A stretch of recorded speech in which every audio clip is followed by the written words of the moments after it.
রাব্বুল আলামিন এই পৃথিবীতে তিনটা ভূমিকম্প দিবেন, যেটাকে বলা হচ্ছে খাসফুন বিল মাশরিক ওয়া খাসফুন বিল মাগরিব ওয়া খাসফুন জাজিরাতুল আরব। রাসূলুল্লাহ সাল্লাল্লাহু আলাইহি ওয়াসাল্লাম বলছেন, সায়াকুনু বাদি, আমার মৃত্যুর পরে খাসফুন বিল মাশরিক, পশ্চিমা সভ্যতার দিকে একটা ভূমিকম্প হবে, ওই যে ইউরোপ আমেরিকা যেদিক ওদিকে একটা ভূমিকম্প হবে।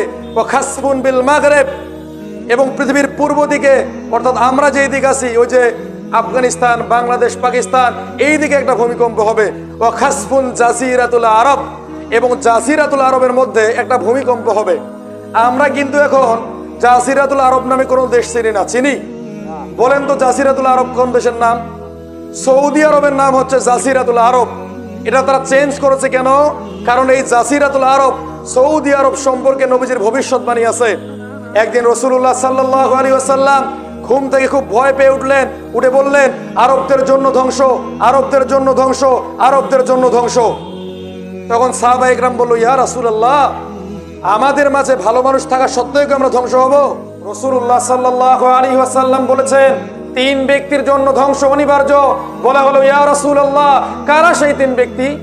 রাসূলুল্লাহ সাল্লাল্লাহু আলাইহি ওয়াসাল্লাম বললেন, যে ব্যক্তি রমজান মাসকে পেল কিন্তু আল্লাহর কাছে কান্নাকাটি করে নিজের গুনাহগুলো ক্ষমা করিয়ে নিতে পারলো না, এই ব্যক্তির জন্য ধ্বংস অনিবার্য। বলা হলো, ইয়া রাসূলুল্লাহ, এরপর কারা? রাসূলুল্লাহ সাল্লাল্লাহু আলাইহি ওয়াসাল্লাম বললেন, ওই ব্যক্তি যে ব্যক্তি বৃদ্ধ পিতামাতাকে পেল কিন্তু তাদের সেবা যত্ন করে আল্লাহর সন্তুষ্টি অর্জন করতে পারলো না, এই ব্যক্তির জন্য ধ্বংস অনিবার্য। বলা হলো, ইয়া রাসূলুল্লাহ, এরপর কে?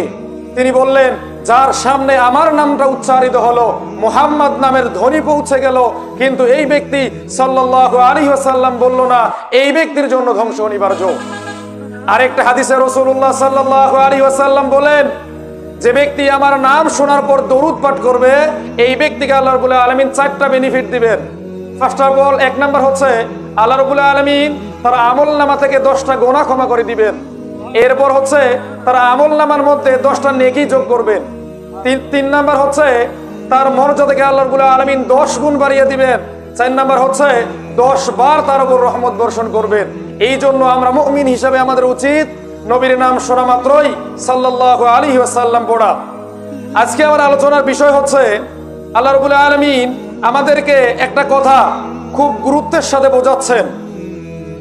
সূরা মুহাম্মাদের 18 নম্বর আয়াতে আল্লাহ রাব্বুল আলামিন বলছেন, ফাহাল ইয়ানজুরুনা ইল্লা সাআতা আন তাতিয়াহুম বাগতা। তারা কি শুধু এই অপেক্ষা করছে যে আশঙ্কা তাদের সামনে কিয়ামত নেমে আসুক?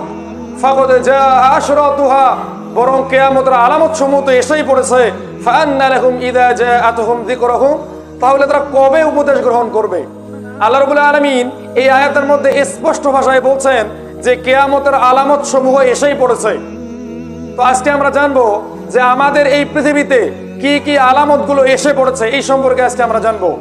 কিয়ামতের প্রথম আলামত হচ্ছে বিশ্বনবী সাল্লাল্লাহু আলাইহি ওয়াসাল্লামের জন্ম।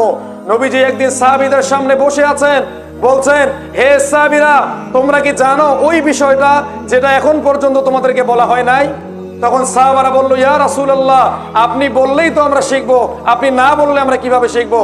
তখন রাসূলুল্লাহ সাল্লাল্লাহু আলাইহি ওয়াসাল্লাম এইভাবে হাত দুটো উঠালেন এবং বললেন, আমার এবং কিয়ামতের মাঝে এতটুকু ডিফারেন্স রয়েছে, পার্থক্য রয়েছে। আজকে 1450 বছর পর আমরা যারা ভাবছি যে কিয়ামত নিয়ে আলোচনা করা অহেতুক কথা, কিয়ামত নিয়ে কথা বললে এটা তো অপরাধ হবে, তাদেরকে আমি স্মরণ করিয়ে দিতে চাই 1450 বছর আগে আমার রাসূল বলেছেন যে কিয়ামত আর আমি এতটুকু পার্থক্য রয়েছে। 1450 বছর পর যদি এই কথা আমরা বলতে না পারি, তবে কি কিয়ামত আসার পর বলবো? আল্লাহ রাব্বুল আলামিন এটাই আমাদেরকে বলছেন। এরপর কিয়ামতের দ্বিতীয় আলামত হচ্ছে নবীজি সাল্লাল্লাহু আলাইহি ওয়াসাল্লামের মৃত্যু। তিনি যে দুনিয়া থেকে বিদায় নিয়েছেন, এটা হচ্ছে কিয়ামতের দ্বিতীয় আলামত। 1450 বছর আগে বিশ্বনবী দুনিয়া থেকে বিদায় নিয়েছেন, মানে কিয়ামতের আলামত প্রকাশ পেয়ে গেছে। কিন্তু এই পৃথিবীতে যত ফকিহ আছে, যত মুফাসসির, মুহাদ্দিস, বিজ্ঞ, বরেণ্য আলেম ওলামা আছে, তারা এই কিয়ামতের আলামতগুলোকে 3 ভাগ করেছে। একটা হচ্ছে ছোট আলামত, একটা হচ্ছে মধ্যম আলামত, একটা হচ্ছে বড় আলামত। তো দলমত নির্বিশেষে সমস্ত মুফাসসির, মুহাদ্দিসিন একটা জায়গায় গিয়ে একমত পোষণ করেছেন, সেটা হচ্ছে কিয়ামতের ছোট আলামতগুলো প্রকাশ পাওয়া শেষ হয়ে গেছে এবং কিয়ামতের মধ্যম আলামতগুলো প্রকাশ পাওয়া শেষের দিকে। এবং কেয়ামতের যে বড় বড় 10টা আলামত আছে এটা এখনো প্রকাশ পায়নি। তো আজকে ইনশাআল্লাহ আমরা একবারে শর্ট করে জানবো যে কেয়ামতের মধ্যম আলামত কি। তো কেয়ামতের মধ্যম আলামতের মধ্যে সর্বপ্রথম হচ্ছে বিশ্বনবীর জন্ম। 1450 বছর আগে এই ঘটনা ঘটে গেছে। দ্বিতীয় আলামত হচ্ছে বিশ্বনবীর ওয়াফাত, 1450 বছর আগে তিনি দুনিয়া থেকে বিদায় নিয়েছে। এরপর হচ্ছে 3 নাম্বার যেটা আলামত, মধ্যম আলামত, সেটা হচ্ছে ইমানদার মানুষের সংকট পড়ে যাবে। আজকের এই সুন্দর পরিবেশ, সুন্দর মাহফিল, আমাদের ভিতরে যদি যার্রা পরিমাণ ঈমান থাকতো, আমার বিশ্বাস আল্লাহর নামে শপথ করে বলতে পারি এই ময়দান আর খালি থাকতো না। আমাদের ভিতরে যখন ঈমান নাই, আমাদের ভিতরে যখন দুনিয়ার মোহাব্বত, তখন আমাদের অন্তরটা ঝুলে আছে বাজারের মধ্যে। রাসূলুল্লাহ সাল্লাল্লাহু আলাইহি ওয়াসাল্লাম বলেছেন, আহাব্বুল বিলাদি ইলাল্লাহি মাসাজিদুহা ওয়া আবগাদুল বিলাদি ইলাল্লাহি আসওয়াকুহা। যার সম্পর্ক মসজিদের সাথে সে মুমিন, আর যে বাজারের মধ্যে আড্ডা করবে এটা নিকৃষ্ট জায়গা আল্লাহর কাছে। এই জন্য আমাদের উচিত হবে আমরা যারা যেখানে আছি আমরা এক্ষুনি এই মাহফিলের মঞ্চে চলে আসবো ইনশাআল্লাহ। এরপর একটা আলামত হচ্ছে দাসী তার মনিবকে জন্ম দিবে। দাসী তার মনিবকে কিভাবে জন্ম দিতে পারে? আজ থেকে 10 বছর আগে এটা নিয়ে যারা গবেষণা করেছে তারা বলেছে দাসী তার মনিবকে জন্ম দিবে মানে সমাজের মানদণ্ডটা উল্টে যাবে। আজকের দিনে যেমন এই কথাটা উল্টে উল্টে লাগে না, দাসী কিভাবে মনিবকে জন্ম দিতে পারে, কিন্তু আজকের দিনে এটা সোজাসুজি ব্যাখ্যা হচ্ছে দাসী তার সত্যি সত্যি মনিবকে জন্ম দেয়। কিভাবে? আমি নিজেও 5টা দেশ ভ্রমণ করে এসেছি। আমি সেখানে দেখেছি যে বাংলাদেশ, পাকিস্তান, আফগানিস্তান বিভিন্ন দেশ থেকে মহিলাদেরকে কাজের কথা বলে নিয়ে যাওয়া হয়। তাদের গর্ভটা দীর্ঘদিনের জন্য ক্রয় করা হয়, 10 মাস 10 দিনের জন্য। এরপর ইনজেকশনের মাধ্যমে তাদের গর্ভের মধ্যে বাচ্চা দেওয়া হয়। দাসী কিন্তু এখানে মুনিবের বাচ্চাকে গর্ভের মধ্যে ধারণ করলো। এরপর এই বাচ্চা যখন প্রসব করলো, এই ব্যক্তিকে, এই মহিলাকে তার পারিশ্রমিক দেওয়া হলো। এবার সে তার দেশে ফিরে আসলো। এখানে কিন্তু দাসী তার মুনিবকে জন্ম দিল। 4 নাম্বার আলামত হচ্ছে রাসূলুল্লাহ সাল্লাল্লাহু আলাইহি ওয়াসাল্লাম বলেছেন, যখন তোমরা দেখবে যাদের পায়ে স্যান্ডেল পরার কেনার মতো টাকা নাই, যাদের ঘরে খাওয়ার মতো টাকা নাই, এই লোকগুলো যখন বড় বড় বিল্ডিং করার জন্য প্রতিযোগিতা করবে, তখন ধরে নাও কিয়ামত এসে গেছে। এখন ঢাকা শহরের দিকে তাকান, রংপুর শহরের দিকে তাকান, মনে হবে কিয়ামতের আলামত ওখানে এসে বসে আছে। আজ থেকে 100 বছর আগে কিন্তু এত বিল্ডিং ছিল না, কিন্তু আজকের দিনে যখন ওই স্যান্ডেল যাদের ছিল না, এই সুদ ভিত্তিক অর্থনীতির মাধ্যমে তারা যখন বড় বড় বিল্ডিং করার প্রতিযোগিতা করতেছে, তখন কিন্তু কিয়ামতের আলামত প্রকাশ পেয়ে গেছে। এবং আরেকটা ব্যাখ্যা এখানে করা যায়, এই পৃথিবীতে সব থেকে উঁচু বিল্ডিং হচ্ছে বুরুজ আল খলিফা, যেটা দুবাইতে অবস্থিত। এখন মুসলিম বিশ্ব প্রতিযোগিতা করতেছে কে কার থেকে বড় বিল্ডিং তৈরি করতে পারে। এখন সৌদি বাদশাহ মোহাম্মদ বিন সালমান জেদ্দা টাওয়ার নামে এক বিল্ডিং তৈরি করতেছে, যেটা হবে 2 কিলোমিটার লম্বা, যেটা হবে পৃথিবীর সব থেকে উঁচু বিল্ডিং। তো আজকে মুসলিমরাই বড় বড় বিল্ডিং তৈরি করার প্রতিযোগিতা করতেছে, তার মানে কি কিয়ামত অতি সন্নিকটে। 4 নাম্বার আলামত হচ্ছে মধ্যম আলামত কিয়ামতের, সমাজে যারা মুমিন তাদেরকে সম্মান করা হবে না, কিন্তু সমাজে যারা কাফের, এই যে চোর, ডাকাত, বদমাশ, এদেরকে মানুষ বিচারক হিসাবে গ্রহণ করবে।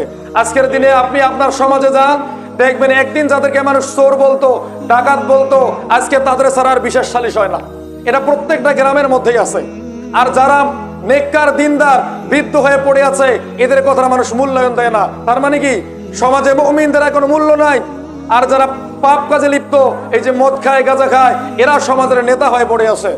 রাসূলুল্লাহ সাল্লাল্লাহু আলাইহি ওয়াসাল্লাম এইভাবে অনেক কিয়ামতের আলামত বলেছেন।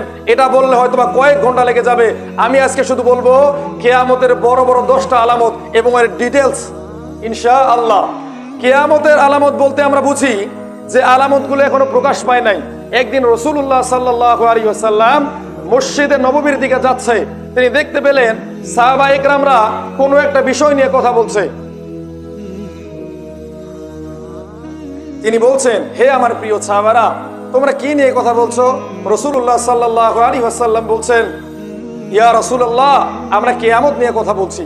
তাহলে 1450 বছর আগে যদি সাহাবারা এই কিয়ামত নিয়ে কথা বলে, এটা যদি অপরাধ না হয়, 1450 বছর পর আমি এই মঞ্চ থেকে, এই মনুষ্যরা মাদ্রাসা থেকে যদি কিয়ামতের কথা বলি, সেটা কি অপরাধ হবে? রাসূলুল্লাহ সাল্লাল্লাহু আলাইহি ওয়াসাল্লাম বলেন, শুনে রাখো, 10টা আলামত না দেখা পর্যন্ত কিয়ামত হবে না। প্রথম আলামত হচ্ছে দাজ্জাল। আর দাজ্জাল কোথায় আছে? দাজ্জাল আছে ওই যে সিরিয়া উপদ্বীপে অথবা ওই যে ইয়েমেনের উপদ্বীপে একটা দ্বীপের মধ্যে আছে। কোথায় পেলাম এই কথা? এটা বলেছেন নবীজির একজন প্রিয় সাহাবী, যার নাম হচ্ছে তামিম ইবনে আউস আদ-দারি রাদিয়াল্লাহু তাআলা। তিনি বলেন, আমি একবার লাখাম এবং জুজাজ গোত্রের 30 জন লোককে নিয়ে সমুদ্র ভ্রমণে বের হয়েছি। হঠাৎ সমুদ্রের ঝড় লন্ড ভন্ড হয়ে গেল আমাদের জাহাজ। আমরা একটা দ্বীপের কাছে গিয়ে উপস্থিত হলাম নিজেদের জীবন রক্ষা করার জন্য। সেই দ্বীপের মধ্যে গিয়ে আমরা নামলাম, কিন্তু নামলেই দেখি এক বৃহৎ আকারের প্রাণী, যার পুরো গায়ের মধ্যে পশম, তাকে মানুষ বা পশু এই দুয়ের মাঝখানে আমরা রাখতে পারি। তখন তিনি বলছেন যে তুমি কে? তামিমদারি বলছেন যে তুমি কে?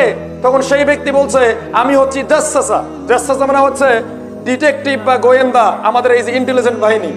তো এই জাসসাসা বলতেছে ওই ভিতরে একজন লোক আছে যে তোমাদের জন্য অপেক্ষা করতেছে। তামিমদারি অবাক হয়ে গেলেন, আমরা যে এখানে আসবো আমরা তো নিজেও জানি না, এই ব্যক্তি তাহলে কিভাবে আমাদের জন্য অপেক্ষা করতে পারে। তখন তামিমদারি তার সবর সঙ্গীদেরকে নিয়ে সেই ঘরের মধ্যে প্রবেশ করলো। দেখলো বৃহৎ আকারের একজন মানুষ, তার হাতের মধ্যে পায়ের মধ্যে মোটা করে একদম শিকলে বাঁধা। রাসূলুল্লাহ সাল্লাল্লাহু আলাইহি ওয়াসাল্লাম বলেছেন প্রত্যেক জাতি তার কওমকে দাজ্জাল সম্পর্কে সতর্ক করেছেন, এমনকি হযরতে নূহ আলাইহিস সালাম পর্যন্ত এই দাজ্জাল সম্পর্কে সতর্ক করেছেন। তার মানে ইতিহাসের শুরু থেকে দাজ্জাল এই পৃথিবীতে আছে। তো রাসূলুল্লাহ সাল্লাল্লাহু আলাইহি ওয়াসাল্লাম বলেছেন যে প্রত্যেক নবী দাজ্জাল সম্পর্কে সতর্ক করেছেন, কিন্তু আমি তোমাদের স্পেশাল একটা কথা বলতে চাই। সেটা কি? দাজ্জাল কিন্তু এক চোখে অন্ধ, তোমাদের রব অন্ধ নয়। তো তামিমদারির যখন চোখ এই দাজ্জালের চোখের সাথে পড়লো এবং তিনি যখন দেখতে পেলেন তার একটা চোখ, তিনি বুঝতে পারলেন এটাই হতে পারে দাজ্জাল। তিনি দাজ্জালের কাছে গেলেন, জিজ্ঞাসা করলেন তুমি কে? সে স্পষ্ট ভাষায় উত্তর দিল আমি হচ্ছি দাজ্জাল। তখন দাজ্জাল এদেরকে জিজ্ঞাসা করলো তোমরা কেন এখানে এসেছো? তখন তারা তাদের বিস্তারিত ঘটনা খুলে বলল যে আমরা মরুভূমির ভিতরে সমুদ্র ভ্রমণে বের হয়েছিলাম, সেখানে মরুভূমির এই সামুদ্রিক ঝড় আমাদেরকে এই দ্বীপের মধ্যে নিয়ে এসেছে। দাজ্জাল বলতেছে আমি জানি তোমরা যে এখানে আসবে, আমি জানি, এবং তোমাদের জন্য আমি অপেক্ষা করতেছি। এবার দাজ্জাল তাদেরকে 4টা প্রশ্ন করতেছে। 1 নম্বর প্রশ্ন, আমাকে বলো বাইসানের খেজুর বাগানের কথা বলো, সেখানে কি এখনো খেজুর ধরে? এবার তামিমদারি কিন্তু অবাক হয়ে গেলেন, বাইসানের খেজুরের ব্যাপারে এই ব্যক্তি কিভাবে জানে? এই ব্যক্তি তো শিকলে বাঁধা। তখন তিনি বলছেন যে হ্যাঁ, এখানে এখনো খেজুর ধরে, এই খেজুর বিক্রি করে মানুষ সংসার চালায়, মানুষেরা খুব শান্তির সাথে ভক্ষণ করে। দাজ্জাল বলতেছে অতি শীঘ্রই এই বাগানের খেজুর ধরবে না। তামিমদারি অবাক হয়ে গেলেন, কিভাবে সম্ভব? ওখানে তো এখনো অনেক খেজুর ধরে। এরপর তাকে জিজ্ঞাসা করা হলো আমাকে জুগারের ঝর্ণার ব্যাপারে বলো, সেখান থেকে কি এখনো পানি বের হয়? সেই পানি দ্বারা কি ওই যে চাষিরা চাষাবাদ করে? তখন এই ব্যক্তি বলছে, তামিমদারি বলছে হ্যাঁ, সেখান থেকে অনেক ঝর্ণা বের হয়, পানি আসে, এই পানি দ্বারা মানুষেরা চাষাবাদ করে। তখন তিনি বলছেন আমাকে সি অফ গ্যালারি তাবারিয়া হ্রদের কথা বলো, যেটা এখন ইসরায়েলের পাশে অবস্থিত। সেই নদীতে কি পানি এখনো আছে? তারা বলছে যে হ্যাঁ, এখানে পানি আছে। দাজ্জাল বলতেছে শুনে রাখো, যখন আমার অনুসারীরা এখানে এসে যাবে তখন সেখানে আর পানি থাকবে না। আজকে 1450 বছর পর সি অফ গ্যালারি বা তাবারিয়া হ্রদ, যেটা ইসরায়েলের পাশে অবস্থিত, সেখানে আর কিন্তু পানি নাই। ইতিহাস হয়ে দাঁড়িয়ে আছে সেই দাজ্জালের বর্ণনার সাথে এই কথা মিলে গেছে, সেই নদীতে কিন্তু এখন আর পানি নেই আগের মতো। তো দাজ্জাল বলতেছে যে আরো অনেক কথাবার্তা হয়েছে যে এই কাজগুলো যখন ঘটবে তখন আমি বের হয়ে আসব। দাজ্জাল কি করবে ভাই? দাজ্জাল সারা পৃথিবীতে 40 দিন ভ্রমণ করবে। তিনি নিজেকে রব হিসাবে দাবি করবে এবং তাকে নিয়ে ইহুদিরা সারা পৃথিবীতে মুসলিমদের উপর ব্যাপক জুলুম নির্যাতন চালাবে, তাদেরকে হত্যা করবে। যে দাজ্জালকে রব হিসাবে গ্রহণ করবে তাকে দাজ্জাল জান্নাতের মধ্যে পাঠাবে, আর দাজ্জালের জান্নাত মানে ওটা জাহান্নাম। দাজ্জাল কিন্তু জেরুজালেম থেকে পুরো পৃথিবী শাসন করবে, আর তাকে অনুসরণ করবে ইহুদিরা। আজকে 1450 বছর পর সারা পৃথিবীতে কোথাও ইহুদি খুঁজে পাওয়া যাচ্ছে না, সবগুলোই জেরুজালেমে এসে বসে আছে। কারণটা কি? কারণটা হচ্ছে তারা মনে করে, তারা জানে দাজ্জাল এখান থেকে বের হবে, আমরা তাকে অনুসরণ করব, তাকে নিয়ে সারা পৃথিবীতে আমরা এই যে ব্যাপক জুলুম নির্যাতন চালাবো, মুসলিমদেরকে হত্যা করব, সারা পৃথিবীর রাজত্ব আমরা কেড়ে নিব। আজকে দেখেন ক্ষমতা কিন্তু আর মুসলিমদের কাছে নাই। এই যে প্যালেস্টাইনে, ফিলিস্তিনে, সারা পৃথিবীতে ইউরোপ, আমেরিকা, পশ্চিমা সভ্যতা একত্রিত হয়ে মানুষদের উপর ব্যাপক জুলুম নির্যাতন চালাচ্ছে। কিন্তু কেউ তাদের মোকাবেলা করার মতো নাই। কিছু কিছু মুসলিম দেশ নামধারী, তারাও আজকে তাদের সঙ্গে মানে যোগ দিয়েছে, মুসলিমদের উপর ব্যাপক জুলুম নির্যাতন চালাচ্ছে। হে ইহুদি বাহিনী, জেনে রাখো, তোমাদের শেষ পরিণতি তো ওটাই হবে।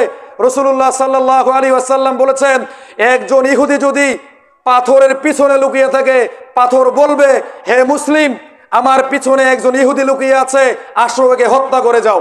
তোমাদের শেষ পরিণতি হবে এটাই। একজন ইহুদি যদি গাছের পিছনে লুকিয়ে থাকে, আল্লাহ রাব্বুল আলামিন এই গাছকে নির্দেশ দিবেন, তুমি কথা বলো এবং বলো, হে মুসলিম, আমার পিছনে ইহুদি লুকিয়ে আছে, তুমি একে হত্যা করো। ইহুদিদের নাম নিশানা পৃথিবী থেকে মুছে যাবে। ইহুদি জাতি বলে পৃথিবীতে কোনো জাতি থাকবে না ইনশাআল্লাহ। এরপর দ্বিতীয় আলামত হচ্ছে ঈসা আলাইহিস সালামের আগমন। আল্লাহ তাআলার একটা সুন্নাহ হচ্ছে, যখনই ফেরাউনের মতো মানুষ পৃথিবীতে আসলো, আল্লাহ রাব্বুল আলামিন আর দেরি করলেন না, মুসা আলাইহিস সালামকে পাঠালেন তাকে মানে হত্যা করার জন্য বা তাকে ধ্বংস করার জন্য। যখনই আবু জাহেল পৃথিবীতে রাজত্ব করলো, সাথে সাথে আল্লাহ রাব্বুল আলামিন মুহাম্মদ সাল্লাল্লাহু আলাইহি ওয়াসাল্লামকে পাঠালেন তাকে ধ্বংস করার জন্য। যখন ইব্রাহিম আলাইহিস সালাম দাওয়াত দেওয়া শুরু করেছিলেন, ওখানে নমরুদ ক্ষমতায় ছিল, নমরুদকে শায়েস্তা করার জন্য আল্লাহ রাব্বুল আলামিন ইব্রাহিম আলাইহিস সালামকে পাঠালেন। তো এই দাজ্জাল যখন সারা পৃথিবীতে ফিতনা করবে, আল্লাহ রাব্বুল আলামিন তাকে হত্যা করার জন্য ঈসা আলাইহিস সালামকে পাঠাবেন। তিনি কোথায় আসবেন? তিনি আসবেন সিরিয়ার দামেস্কের সাদা মসজিদের গম্বুজের উপরে। তার মাথা দিয়ে টকবক করে পানি পড়তে থাকবে, তার গায়ের চুলের রংটা হবে ব্রাউন কালার, এবং তাকে মনে হবে একবারে পরিপাটি, মনে হয় এই মুহূর্তে গোসল করে নেমে এসেছে। তো তাকে যখন দাজ্জাল দেখবে, দাজ্জাল পিছনের দিকে দৌড়তে থাকবে এবং তাকে বাবে লুতে হত্যা করা হবে। সেই জায়গাটা এখন চিহ্নিত হয়ে গেছে মানুষের কাছে, মানে দাজ্জালকে কোথায় হত্যা করা হবে সে জায়গাটাও চিহ্নিত হয়ে গেছে। এরপর আলামত হচ্ছে ইয়াজুজ ও মাজুজ। এখন ইয়াজুজ আর মাজুজের নাম শুনলে আমরা তো মনে হয় হলিউড বলিউডের কোনো দানব বা ডাইনোসর, এরকম কিন্তু আমরা মনে করি। কিন্তু আল্লাহ রাব্বুল আলামিন সূরা কাহাফের মধ্যে বলছেন যে ইয়াজুজ মাজুজ কিন্তু ওই দানব ডাইনোসর, ওই ভয়ঙ্কর কোনো প্রাণী না যেটা হলিউড বলিউডে দেখানো হয়, এরকম কিছু না। এই ইয়াজুজ মাজুজ হচ্ছে আদম সন্তান। দলিল কোথায় আছে? দলিল আছে সহিহ বুখারীতে 4 বার। হযরতে কিয়ামতের দিন আল্লাহ রাব্বুল আলামিন হযরতে আদম আলাইহিস সালামকে ডাকবেন এবং বলবেন, হে আদম, তোমার সন্তানদের মধ্য থেকে তুমি জাহান্নামীদেরকে আলাদা করে দাও। আদম আলাইহিস সালাম বলবেন, হে আমার প্রভু, লক্ষ লক্ষ কোটি কোটি মানুষ এই পৃথিবীতে আছে, আমি কতজনকে জাহান্নামের জন্য আলাদা করে দিব? তখন আল্লাহ রাব্বুল আলামিন বলবেন, 1999 জনকে জাহান্নামের জন্য আলাদা করে দাও। এবার এই যে 1999 জন মানুষ যে জাহান্নামে যাচ্ছে না, সাহাবায়ে কেরামরা এই কথা শোনার পর হামাগুড়ি দিয়ে কান্নাকাটি শুরু করলেন। তাদের চোখ দিয়ে যেন অশ্রু আটকানো যাচ্ছে না। তারা বলছে, ইয়া রাসূলুল্লাহ, আমাদের অবস্থা কি হবে, আমাদের কি হবে?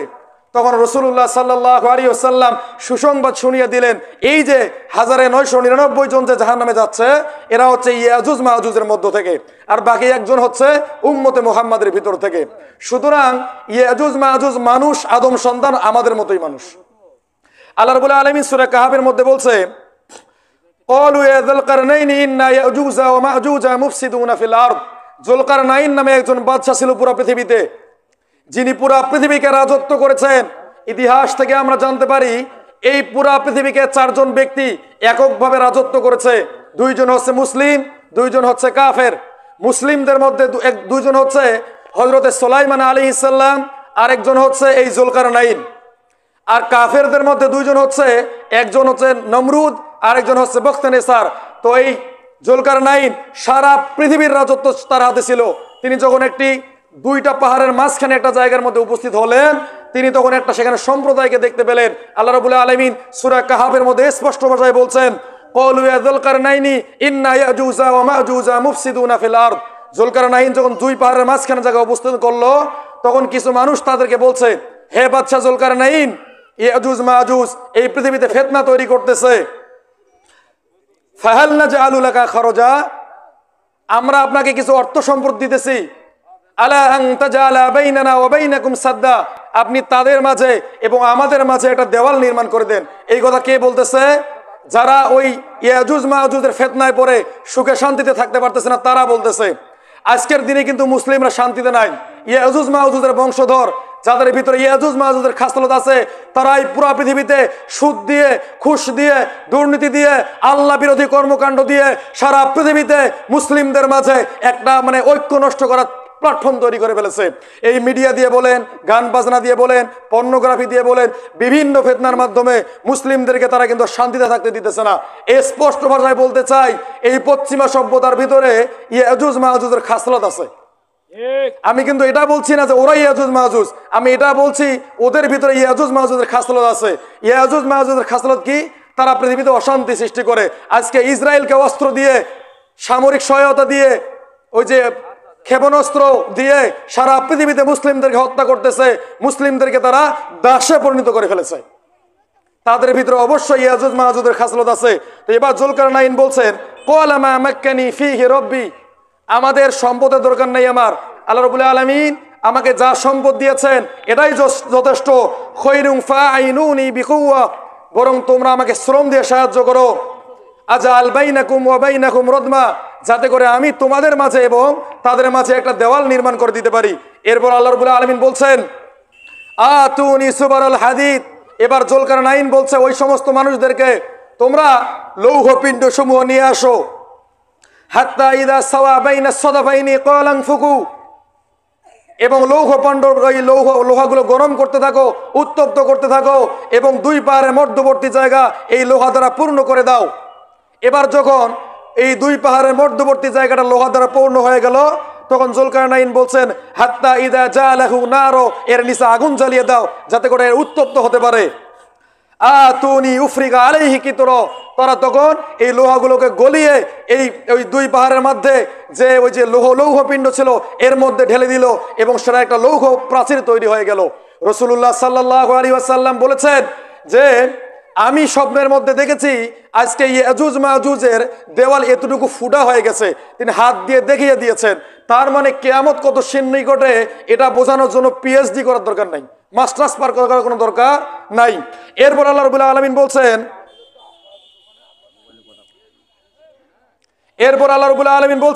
ফামাস্তাতাউ আন ইয়াযহারহু, তারা এই দেওয়ালকে পার করতে পারবে না এবং অতিক্রম করতে পারবে না, কিন্তু আল্লাহ রাব্বুল আলামিন যেই দিন তাদেরকে নির্দেশ দিবেন সেই দিনে তারা পারবে।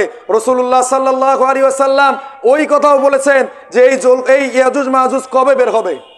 রাসূলুল্লাহ সাল্লাল্লাহু আলাইহি ওয়াসাল্লাম বলেন, ইয়াজুজ মাহুজ প্রত্যেক দিন খনন কাজ করতে থাকে, কিন্তু খনন খুঁড়তে খুঁড়তে তারা যখন সূর্যের আলো দেখতে পায়, তারা বলে যে আগামীকালকে এই প্রাচীরটা ভেঙে আমরা বের হয়ে যাব। কিন্তু তারা কিয়ামতের আগে যখন আল্লাহ রাব্বুল আলামিনের পক্ষ থেকে নির্দিষ্ট সময় আসবে, তখন তারা বলবে, ইনশাআল্লাহ সূর্য দেখা যাচ্ছে, আমরা আগামীকাল এখান থেকে বের হয়ে যাব। এই ইনশাআল্লাহর বরকতে আল্লাহ রাব্বুল আলামিন তাদেরকে এখান থেকে মুক্ত করবে। এখন কথাটা হচ্ছে, এই যে ইয়াজুজ মাহুজ যে আছে, কোথায় আছে? আমরা কিন্তু অনেকেই জানি না যে ইয়াজুজ মাহুজ কোথায় আছে। ইয়াজুজ মাহুজের সম্পর্কে কোথায় আছে এ সম্পর্কে বিভিন্ন মতামত আছে, কিন্তু এর মধ্যে উল্লেখযোগ্য মতামত হচ্ছে রাশিয়া এবং জর্জিয়া সীমান্তবর্তী একটা শহর আছে যার নাম হচ্ছে দারিয়াল বা দারবেন্দ। এই দুইটা শহরের মধ্যবর্তী জায়গায় একটা দেওয়াল আছে যেটাকে বলা হয় আলেকজান্ডার দেওয়াল বা কাস্পিয়ান দেওয়াল। অনেকে বলে হতে পারে এটাই ইয়াজুজ মাহুজের দেওয়াল, কিন্তু আল্লাহ রাব্বুল আলামিন এটা সব থেকে ভালো জানে। এরপর আলামত হচ্ছে দাব্বাতুল আরদ, জমিন থেকে একটা অদ্ভুত প্রাণী বের হয়ে আসবে। আল্লাহ রাব্বুল আলামিন এই প্রাণী সম্পর্কে বলছে যে এই প্রাণীটা মানুষের সঙ্গে কথা বলতে থাকবে।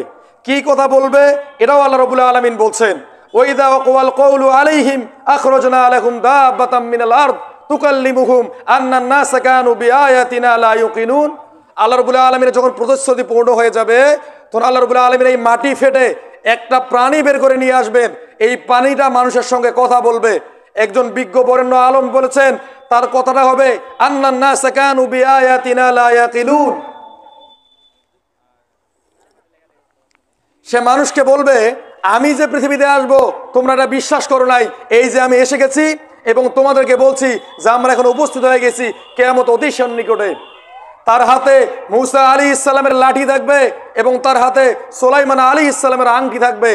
এই লাঠি দ্বারা তিনি মুমিনদের চেহারার মধ্যে ধরবেন, মুমিনদের চেহারাটা উজ্জ্বল হয়ে যাবে। আর সুলাইমান আলাইহিস সালামের আংটি দ্বারা নাকের মধ্যে একটা চিহ্ন দিবে। এরপরে প্রকাশ হয়ে যাবে কে কাফের আর কে মুশরিক। রাসূলুল্লাহ সাল্লাল্লাহু আলাইহি ওয়াসাল্লাম বলেছেন, এক ব্যক্তি উট ক্রয় করে নিয়ে আসবে, তাকে জিজ্ঞাসা করা হবে তুমি কার কাছ থেকে উট ক্রয় করেছো? সে ব্যক্তি বলবে, ওই যে নাকের মধ্যে চিহ্ন আছে এক কাফের, তার কাছ থেকে আমি উট ক্রয় করে নিয়ে এসেছি। আবার যদি দস্তরখানার মধ্যে যখন মানুষ খেতে বলবে, তখন মানুষ বলবে, এ কাফের আমাকে তরকারি দাও, এ মুমিন আমাকে ভাত দাও। এক কথায় এই প্রাণী এসে মানুষদেরকে প্রমাণ করে দিবে যে এই ব্যক্তি মুমিন, এই ব্যক্তি কাফের। এরপর একটা আলামত হচ্ছে ধোঁয়া, সারা পৃথিবী ধোঁয়ায় ঢেকে যাবে। এই ধোঁয়া সম্পর্কে আল্লাহ রাব্বুল আলামিন কোরআনের মধ্যে কারিমের মধ্যে বলছে যে এই ধোঁয়াটা হবে ওই সময় যখন সারা পৃথিবীতে একটা ব্যাপক হত্যাযজ্ঞ চলবে, মানুষ ফিতনা ফাসাদে পড়ে যাবে, মানুষ আল্লাহ পর্যন্ত বলার মতো লোক থাকবে না। তখন এই ধোঁয়াটা আসবে, এই ধোঁয়া মুমিনদের শরীরে লাগবে, মুমিনরা সাথে সাথে ডেট মারা যাবে। আর এই কাফেরদের শরীরে যখন লাগবে, তখন কাফেররা কি করবে? জীবিত হবে, উজ্জীবিত হবে, ফিতনা ফাসাদে লিপ্ত হয়ে যাবে, রাস্তাঘাটে জেনা পর্যন্ত করবে। আল্লাহ রাব্বুল আলামিন আর দেরি করবেন না, তখন পশ্চিম দিক থেকে সূর্য উদিত করবেন। এর আগে আল্লাহ রাব্বুল আলামিন এই পৃথিবীতে 3টা ভূমিকম্প দিবেন, যেটাকে বলা হচ্ছে খাসফুন বিল মাশরিক ও খাসফুন বিল মাগরিব ও খাসফুন জাজিরাতুল আরব। রাসূলুল্লাহ সাল্লাল্লাহু আলাইহি ওয়াসাল্লাম বলছেন, সায়াকুনু বাদি, আমার মৃত্যুর পরে খাসফুন বিল মাশরিক, পশ্চিমা সভ্যতার দিকে একটা ভূমিকম্প হবে, ওই যে ইউরোপ আমেরিকা যেদিক, ওদিকে একটা ভূমিকম্প হবে। ও খাসফুন বিল মাগরিব, এবং পৃথিবীর পূর্ব দিকে, অর্থাৎ আমরা যেই দিকে আছি, ওই যে আফগানিস্তান, বাংলাদেশ, পাকিস্তান, এই দিকে একটা ভূমিকম্প হবে। ও খাসফুন জাজিরাতুল আরব, এবং জাজিরাতুল আরবের মধ্যে একটা ভূমিকম্প হবে। আমরা কিন্তু এখন জাজিরাতুল আরব নামে কোনো দেশ চিনি না, চিনি? বলেন তো জাজিরাতুল আরব কোন দেশের নাম? সৌদি আরবের নাম হচ্ছে জাজিরাতুল আরব। এটা তারা চেঞ্জ করেছে কেন? কারণ এই জাজিরাতুল আরব, সৌদি আরব সম্পর্কে নবীজির ভবিষ্যৎবাণী আছে। একদিন রাসূলুল্লাহ সাল্লাল্লাহু আলাইহি ওয়াসাল্লাম ঘুম থেকে খুব ভয় পেয়ে উঠলেন, উঠে বললেন, আরবদের জন্য ধ্বংস, আরবদের জন্য ধ্বংস, আরবদের জন্য ধ্বংস। তখন সাহাবায়ে কেরাম বলল, ইয়া রাসূলুল্লাহ, আমাদের মাঝে ভালো মানুষ থাকা সত্ত্বেও কি আমরা ধ্বংস হব? রাসূলুল্লাহ সাল্লাল্লাহু আলাইহি ওয়াসাল্লাম বললেন যে হ্যাঁ, যখন তোমাদের এই সমাজে অশ্লীলতার সয়লাব হয়ে যাবে, তখন তোমাদের ভিতরে ভালো মানুষ থাকা সত্ত্বেও তোমরা ধ্বংস হয়ে যাবে। আজকে দেখেন, ইতিহাসে যা কখনো হয় নাই, পুরা পৃথিবীর ইতিহাসে সৌদি আরবে বা জাজিরাতুল আরবে কখনো সিনেমা হয় নাই, সেখানে কখনো নর্তকী দিয়ে নাচানো হয় নাই, সেখানে হলিউড বলিউডের কোনো মানুষজন যায় নাই। আজকে মোহাম্মদ বিন সালমান, যার নাম নিলেও আমার ঘৃণা লাগে, এই ব্যক্তি এই অশ্লীলতার শহর হিসাবে সৌদিকে সারা পৃথিবীতে প্রতিষ্ঠা করতে চায়। পশ্চিমা সংস্কৃতি, পশ্চিমা দর্শন, পশ্চিমা কালচার, পশ্চিমা সবকিছুকে গ্রহণ করে তারা পুরো জাজিরাতুল আরবটাকে পশ্চিমা বিশ্ব বানাতে চায়। এতে সে যেন মানে কন্ট্রাক্ট নিয়েছে। তো রাসূলুল্লাহ সাল্লাল্লাহু আলাইহি ওয়াসাল্লাম বলেছেন, এই জাজিরাতুল আরবের জন্য ধ্বংস। একজন বলল, ইয়া রাসূলুল্লাহ, আমাদের তখন কি হবে?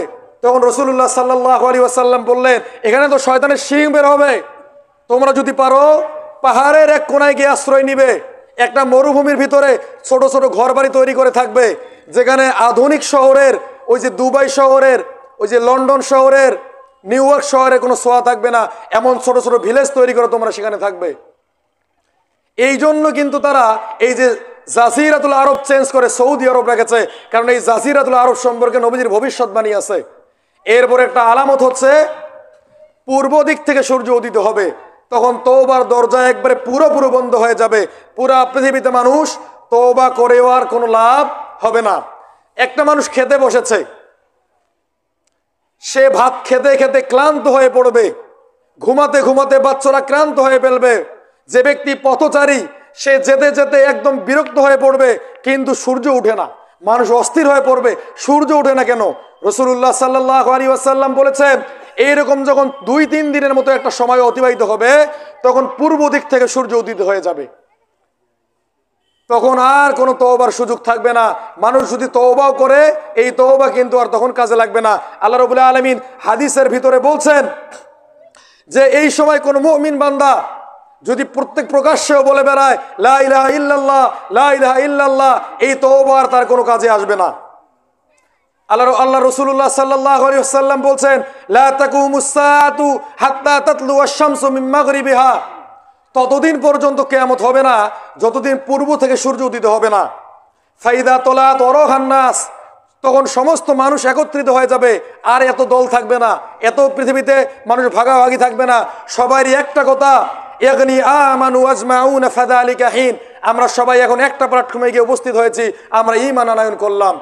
রাসূলুল্লাহ সাল্লাল্লাহু আলাইহি ওয়াসাল্লাম বলছে লা ইয়ানফাউ নাফসান ঈমানুহা, তখন তাদের এই ঈমান তাদের কোনো কাজে আসবে না। আম তাকুন আমানাত মিন ক্বাব, যেহেতু তারা পূর্বে থেকে ঈমান আনয়ন করে নাই, আও কাসাবাত ফি ঈমানিহা খায়র, এবং যারা পূর্ব থেকে নেক আমল করে নাই, তখন সূর্য পূর্ব দিক থেকে উদিত হওয়ার পর তাদের এই ঈমান আর কোনো কাজে আসবে না। কিয়ামতের সর্বশেষ আলামত হচ্ছে, বড় বড় আলামতের মধ্যে এই যে ইয়েমেন আছে না, গত 3 দিন আগে এই যে আমেরিকা এবং ব্রিটেন যৌথভাবে হামলা চালিয়েছে না, বিমান হামলা, এই ইয়েমেন থেকে এমন এক আগুন বের হবে, সারা পৃথিবীতে ছড়িয়ে পড়বে, সারা পৃথিবীর মানুষদেরকে তাড়িয়ে নিয়ে আসবে আরাফার ময়দানে। আজকে যারা ইয়েমেনের সঙ্গে শত্রুতা করতেছো, তোমরা সাবধান হয়ে যাও, এই ইয়েমেন থেকেই কিন্তু আগুন বের হবে আর তোমাদেরকে তাড়িয়ে নিয়ে আসবে এই হাসরের ময়দানে। তো রাসূলুল্লাহ সাল্লাল্লাহু আলাইহি ওয়াসাল্লাম বলেছেন, এই 10টা আলামত না দেখা পর্যন্ত কিয়ামত সংগঠিত হবে না। তো আজকের দিনে আমরা কিন্তু কিয়ামতের আলামতকে নিয়ে চর্চা করতে চাই না। আমরা মনে করি কিয়ামত মনে হয় অনেক দূরে আছে, কিয়ামত আমাদের থেকে এত দূরে যে কিয়ামত পর্যন্ত আমাদের বাপদাদা 14 গোষ্ঠীও যেতে পারবে না, আমরা এমন মনে করি। কিন্তু রাসূলুল্লাহ সাল্লাল্লাহু আলাইহি ওয়াসাল্লাম কিয়ামত সম্পর্কে আমাদেরকে সতর্ক থাকতে বলেছেন। এখন আমার শর্টকাটে আমি কয়েকটা বিষয় বলবো। এই যে কিয়ামত যে আপনাদের সামনে আসতেছে, আপনারা এখন কি কি প্রস্তুতি গ্রহণ করবেন কিয়ামতের জন্য? 1 নম্বর প্রস্তুতি হচ্ছে আপনাকে জ্ঞান অর্জন করতে হবে। যদি আপনি জ্ঞান না থাকে আপনার ভিতরে, আপনি যদি না জানেন যে কিয়ামতের আলামতগুলো কি, কিয়ামতের একটা আলামত পৃথিবীতে প্রকাশ পাচ্ছে, আপনি যদি এটা না বুঝতে পারেন, তাহলে আপনি কিভাবে প্রস্তুতি নেবেন? তো 1 নম্বর কাজ হচ্ছে আপনাকে এই কিয়ামতের আলামতগুলো জানতে হবে, অর্থাৎ জ্ঞান অর্জন করতে হবে। সম্প্রতি সময়ে সৌদি আরবে তুষারপাত পড়তেছে, আমরা অনেকে নিউজে দেখছি না? এই তুষারপাতও কিন্তু কিয়ামতের একটা আলামত। রাসূলুল্লাহ সাল্লাল্লাহু আলাইহি ওয়াসাল্লাম বলেছেন, যখন ইমাম মাহদী বের হবে, তোমরা বরফের উপর হামাগুড়ি দিয়ে হলেও ইমাম মাহদীর সঙ্গে যোগ দিবে। 1450 বছর আগে সৌদি আরবে কিন্তু কখনো তুষারপাত পড়ে নাই, তখন কিন্তু মরুভূমি ছিল। তো রাসূলুল্লাহ সাল্লাল্লাহু আলাইহি ওয়াসাল্লাম বলতে পারতেন, তোমরা মরুভূমি পার হয়ে ইমাম মাহদীর সঙ্গে যোগ দিবে, বলতে পারতেন না? বলতে পারতেন প্রচন্ড রোদ বৃষ্টিকে উপেক্ষা করে তোমরা ইমাম মাহদীর সঙ্গে যোগ দিবে। তিনি বরফের কথা কেন বললেন? কারণ তিনি জানেন 1450 বছর পর আজকের এই দিনে এই জাসিরাতুল আরবে বরফ পড়বে এবং ইমাম মাহদী আসার সময়টা অতি সন্নিকটে চলে আসবে। এবং আজকের দিনে আমরা নিউজ টিভি খুললেই দেখতে পারি সৌদি আরবের মধ্যে বাড়িঘর ঢেকে গেছে, রাস্তাঘাটের মধ্যে বরফ জমা হয়ে গেছে। তার মানে ইমাম মাহদী যে আমাদের নিকটে, এই বিষয়ের কোনো সন্দেহ নাই। তো একটার পর একটা আলামত কিন্তু পৃথিবীতে পড়ছে। রাসূলুল্লাহ সাল্লাল্লাহু আলাইহি ওয়াসাল্লাম বলেন, তসবির দানা ছিঁড়ে গেলে যেমন একটার পর একটা কাঠি পড়ে না, তো কিয়ামতের আলামতগুলো এইভাবে পড়তে আছে আমাদের এই সমাজে, আমরা কিন্তু বুঝতে পারতেছি না। এই জন্য আমাদের 1 নম্বর কাজ কি? জ্ঞান অর্জন করা। যতক্ষণ পর্যন্ত আমরা না জ্ঞান অর্জন করতে পারতেছি, ততক্ষণ পর্যন্ত আমরা সাবধান হতে পারবো না। এই যে 2020 সালে করোনা ভাইরাস গেছে না, আমি অনেক এমন আলেম ওলামাকে চিনি যারা 2020 সালের আগেই হজ করে ফেলেছে, কারণ তারা পড়াশোনা করার পর জানতে পেরেছে যে 2020 সালে একটা ভাইরাস আসতে পারে, এই জন্য তারা সাবধান হয়ে গেছে।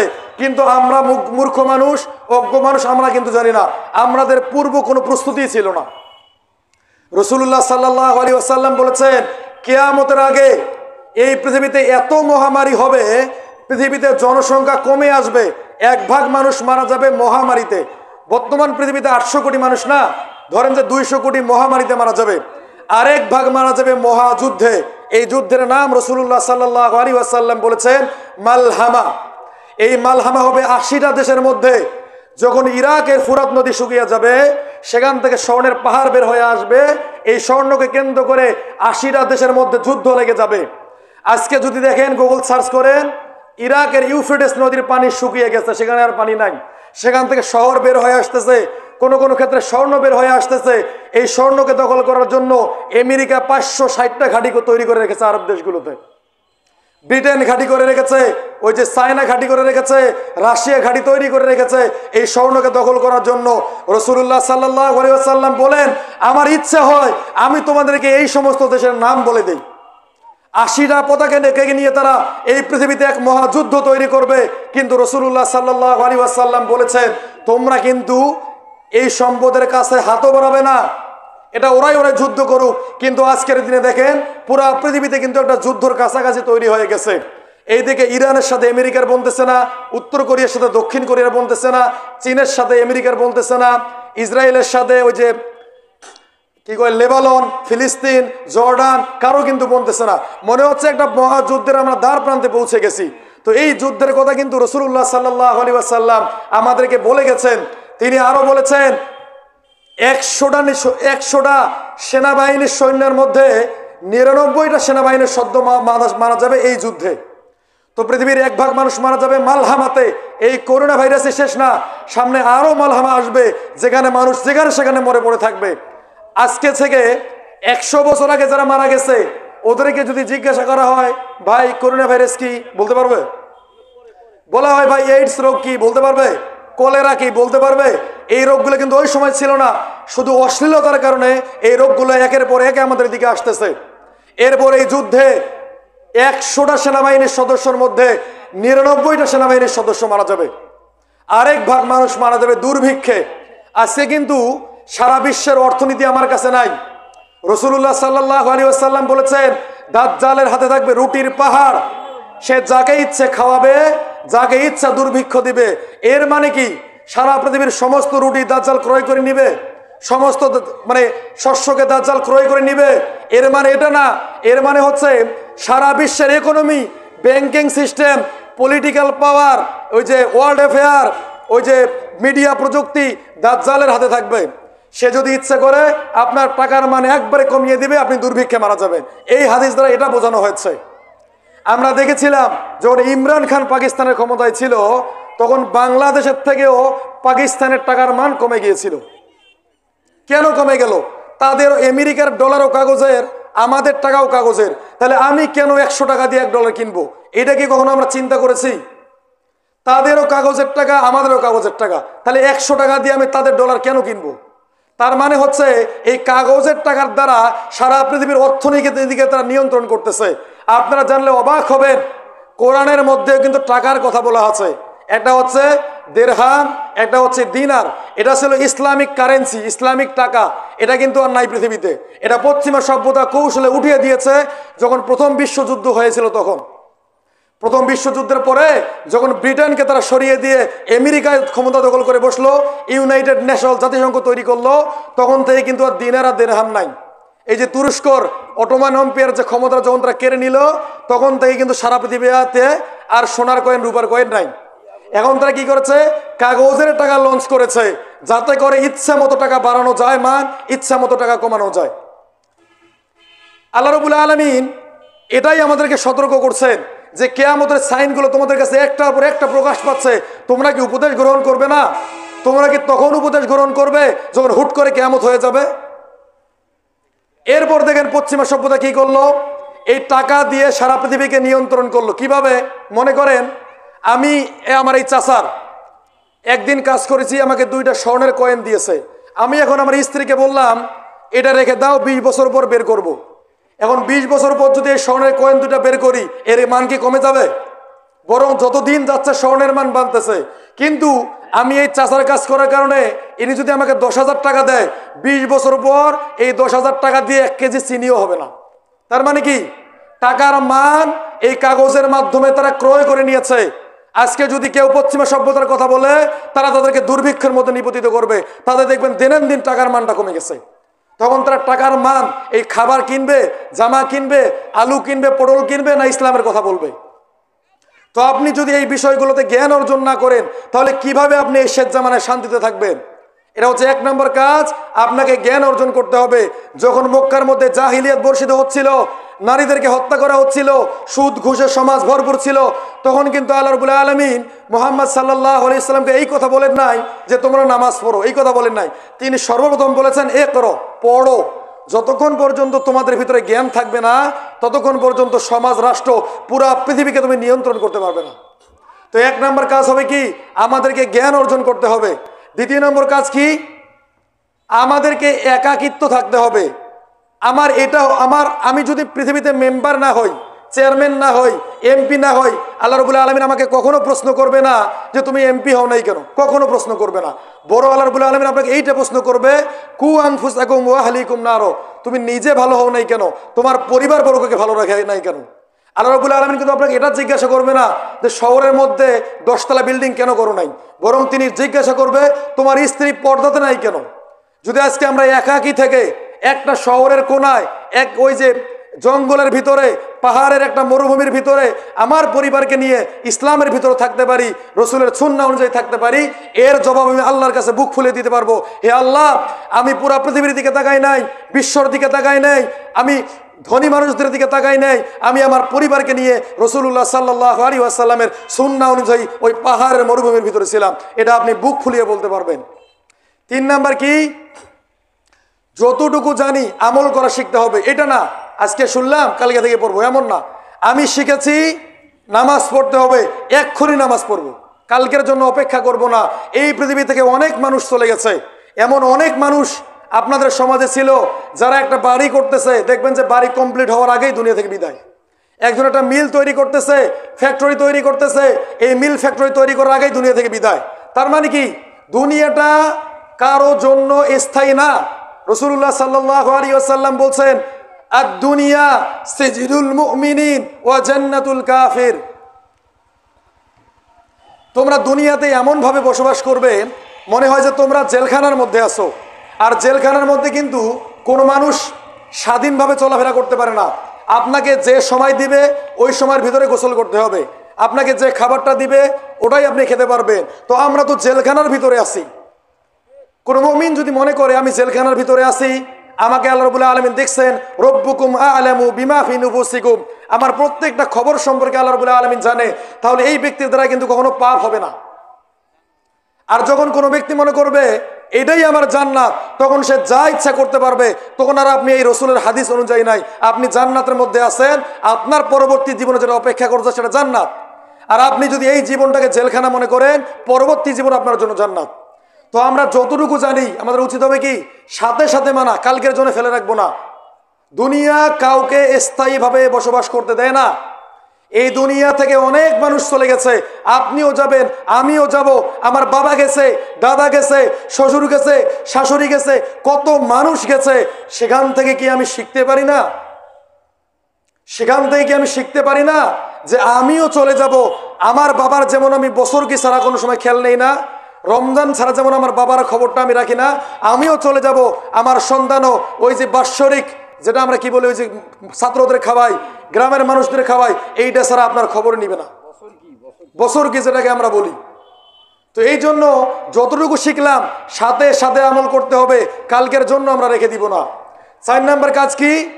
4 নাম্বার কাজ হচ্ছে আপনার অধীনস্থ যারা আছে তাদেরকে ওই যে টি শার্ট গেঞ্জির মতো সংস্কৃতি দিবেন না। আজকের দিনে আপনার ওয়াইফ বলবে আমি মার্কেটে যাব, এটা কিন্তু বলা যাবে না। আজকের দিনে আপনার বউ বলবে আমি বিয়ে বাড়িতে যাব, না, এটা হবে না। আমি আমার পরিবারকে পর্দার ভিতরে রাখবে। পৃথিবীর কার সাহস আছে আমার স্ত্রীকে এই যে বোরকা ছাড়া রাস্তার মধ্যে নিয়ে আসে?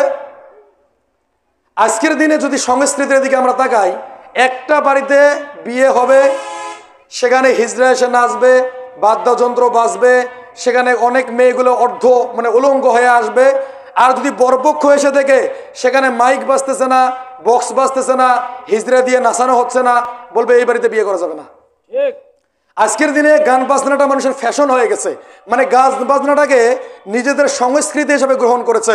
আর রাসূলুল্লাহ কিন্তু এই কথাই বলেছে, যখন বাদ্যযন্ত্রের সংস্কৃতি এইটা বেড়ে যাবে, তখন ধরে নাও কিয়ামত অতি সন্নিকটে। আজকের দিনে কিন্তু বাদ্যযন্ত্র ছাড়া বিয়ে শাদী হচ্ছে না। এমনকি মুসলমানের অনুষ্ঠান এটাও বাদ্যযন্ত্র ছাড়া হচ্ছে না। তো একটা কথা আমি শুধু একদম শর্টে বলতে চাই, যে বিয়েতে বাদ্যযন্ত্র বাজতেছে, স্পষ্ট ভাষায় বলতেছি, ওখানে আল্লাহর গজব আছে, ওই পরিবার কখনো সুখে শান্তিতে থাকতে পারবে না। আমি চ্যালেঞ্জ করলাম, লিখে রাখলাম, আপনি বিশ্বাস না হলে আপনাকে আমি খোঁজ নিয়ে দেখাতে পারবো। তো যেটা শুরু হয় হারাম দিয়ে, আল্লাহর অবাধ্যতা দিয়ে, আল্লাহর হুকুমের বাইরে গিয়ে, সেখানে শান্তি আসবে কিভাবে? 5 নাম্বার হচ্ছে, আপনি আপনার যতগুলো টাকা পয়সা আছে এগুলোকে কাগজের টাকায় রাখবেন না, দেখবেন খুব তাড়াতাড়ি আপনাদের কাগজের টাকার আর ভ্যালু নাই। এখন আমাদের ফোনে বিকাশে টাকা থাকে না, এই টাকা কি দেখা যায়, ধরা যায়, ছোঁয়া যায়? তো কয়দিন পরে দেখবেন ইলেকট্রনিক মানি আসবে। আপনি খালি জানবেন সোনালী ব্যাংকে আমার 10 কোটি টাকা আছে, পকেটেও রাখতে পারবেন না, দোকানদারের কাছে দিতেও পারবেন না, খালি মানে এখান থেকে ওখানে দিবেন বিকাশের মতো। এই জন্য যদি নিজের টাকাকে সেভ করে রাখতে চান, তাহলে হয় স্বর্ণ কিনে রাখবেন, নাহলে জমি ক্রয় করে রাখবেন, না হলে এই গবাদি পশু ক্রয় করে রাখবেন, কারণ সামনে আর কাগজের টাকা থাকবে না। এখন আপনি দুবাইতে যান, চায়নায় যান, ওই যে পিয়ংইয়ংয়ে যান, তারপরে ওই যে রাশিয়ায় যান, মস্কোতে যান, নিউ ইয়র্কে যান, দেখবেন আর টাকা পয়সা নাই। এমনকি আপনি একটা 7 আপ খাবেন, আপনার কার্ডটা শো করবেন, একটা 7 আপ বের হয়ে আসবে, টাকা পয়সা আর লাগতেছে না আপনার। আমি নিজেই ওমানে গেছি, সৌদি আরবে গেছি, দেখেছি ছোট ছোট এগুলো ওই যে আমরা এটিএম ব্যাংক দেখি না, এই ব্যাংকের মধ্যে কার্ড শো করবেন, আপনি যা চাবেন দেখবেন বের হয়ে আসবে। জুস নিবেন, কি নিবেন, আপনি সেখান থেকে বের হয়ে আসতেছে। আপনার আর টাকা পয়সা এই পকেটের মধ্যে থাকার দরকার নেই। এই জন্য টাকার মানটা দিনে দিনে কমে যাচ্ছে, আরও কমে যাবে। আপনি যদি আপনার সম্পদকে চান বেশি করে রাখবেন, তাহলে হয় জমি কিনে রাখবেন, নাহলে স্বর্ণ কিনে রাখবেন। সব থেকে ভালো হয় স্বর্ণ। স্বর্ণর দাম পৃথিবীতে কখনো কমে নেই, ইতিহাস হয়ে সাক্ষী হয়ে দাঁড়িয়ে আছে, স্বর্ণের দাম কিন্তু কখনো কমে নেই, কিন্তু টাকার মান কমে গেছে। আজ থেকে 20 বছর আগে 1 শতক জমির দাম ছিল 5,000 টাকা, এখন 1 শতকের দাম হয়েছে কোটি টাকার উপরে। এই জন্য এই যে কাজগুলোর কথা বললাম, এই কাজগুলো ইনশাল্লাহ আপনারা করবেন, তাহলে শেষ জামানায় ইনশাল্লাহ আপনি ইমাম মাহাদির সঙ্গে যোগ দিতে পারবেন ইনশাআল্লাহ। তো সময় একেবারে সংকট, হয়তোবা আরো বক্তা আছে তারা কথা বলবে। তো আল্লাহ রাব্বুল আলামিন যতটুকু কথা বললাম, আল্লাহ রাব্বুল আলামিন আমাদেরকে বুঝে আমল করার মতো তৌফিক দান করুক, এবং যদি কোনো ভুল কথা বলে থাকি আল্লাহ রাব্বুল আলামিন যাতে আমাদের প্রত্যেকের অন্তর থেকে মুছে দেয়।